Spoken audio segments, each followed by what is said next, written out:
Hi, this is John Sowash, and in this video, I'm going to walk you through some key settings of your Google Calendar that you should consider adjusting. I love Google Calendar, helps me keep track of my personal work and family schedules, and adjusting some settings will make your calendar even more useful. So let's go ahead and get started. I usually do this once a year just to verify that I like how everything is set up. So to begin, I'm going to log into my Google Calendar. And when I click on the fidget spinner, the gear icon up at the top of the screen, and then we'll select the settings option.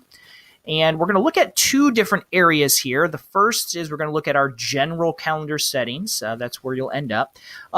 Definitely just verify your language, time zone, date, format. All those options are configured as you like them.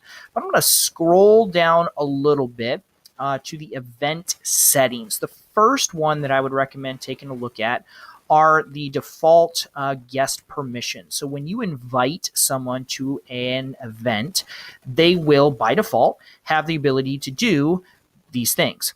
If you're not comfortable with that, you can go ahead and modify it right here. Now, you can always change these things for individual events, but it's nice to configure them how you generally want them to be so that you don't have to remember that every time you create a new meeting.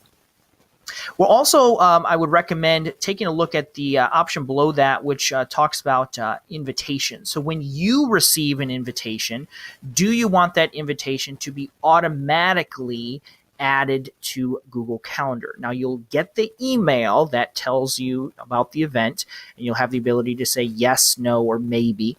But this is saying, if I haven't responded, do I want that event on my calendar? I like it. Sometimes I'll see the calendar invite before I'll actually get the email. So I like both, but you can configure that as you wish. Now I'm going to scroll down a little bit to the next section. We're going to look at the view options. As a teacher, I really only deal with events Monday through Friday. And so by unchecking show weekends, that will give me more space in my calendar to view those events. I can also decide if I want to hide declined events on my calendar. So if you invite me to a meeting, I decline it. Do you want it to show up? Now, if you're a school administrator, you may ask your department chairs to invite you to their department meetings just so you know that they're taking place, even though you're not going to attend. So you would decline, you're not going to attend the meeting, but it would still show up on your calendar if that box is checked. So there's a couple of options there. You can see your start week. Feel free to adjust any of those settings that you'd like. This one down here is interesting. Now, I find this option, the events from Gmail, to be incredibly useful, especially in my personal account. Google's gotten pretty good at being able to identify date information sent via email. So if you book a flight, a rental car, a hotel, register for a conference, buy concert tickets, Google is able to identify the event in those email confirmations and add that information to your calendar. I do a lot of travel, and I find this incredibly useful. Google automatically adds my flight information, hotels, and things to my Google Calendar. It's up to you, but that's what that box does. These are non-calendar invitations that Google can still figure out and add to your calendar. So it won't impact, regular invitations sent by a person. It's kind of those extra level of things. Now, scrolling down, I see this section on working hours. Now, you're only going to see this particular section if you're signed into a G Suite for Education or business account. This isn't going to appear in your personal Gmail account. This is very helpful. Again, if you get invited to a lot of meetings, you can set your working hours. Maybe you leave early on Thursdays. And so if someone invites you to a meeting outside of your working hours on Thursdays, it would automatically be declined. Just something to consider. Now, that wraps up the settings for our general area. So our general calendar settings over on the left. We're going to scroll down a little bit, and I'm going to show you a couple things in your personal calendar that you should adjust as well. So you have a calendar with your name on it. Let's go ahead and click on that. Definitely verify name and time zone. Make sure that's all set correctly.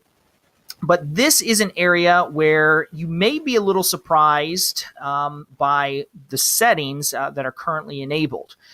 This is what determines who can access and view your personal calendar. If you're in a G Suite for Education or business account, the default setting is for everyone in your district, in your organization, to see all of the details on your calendar.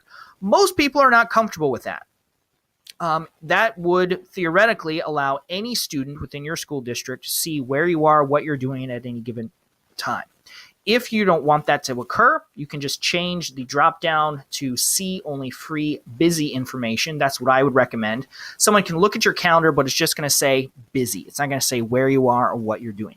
You can even go a step further if you want and uncheck this box, and no one would be able to see anything without explicit permission. Now, if you scroll down to the next section, this is where you will see who specifically can access your calendar. If you have grade level colleagues, special education professionals, your principal who needs to see more details on your calendar, you could add them in just by clicking on Add People. Now, another pro tip that I like to do, you can see I cross-share my calendars from my different Google accounts. So I have a personal Gmail account and a school G Suite for Education account, and my calendars are shared between those. I find that helpful. I don't have to remember which account to sign into. My calendar is available for both. Now, you may not have all of these options when you share your school calendar with your personal Gmail account. Depends on the settings for your district, so keep that in mind. You shouldn't have any trouble sharing your personal Gmail calendar into your school account if you wish to do so. The last thing you can take a look at are your default notifications. So anytime you create an event in Google Calendar, what notifications are going to be automatically applied. Some people love them, some people hate them, so you can go ahead and remove them if you don't like it. And again, you can adjust these for each individual event that you create. That's a quick look at the calendar settings that you should adjust, and hopefully that'll allow you to get some more value and use your calendar more effectively next school year.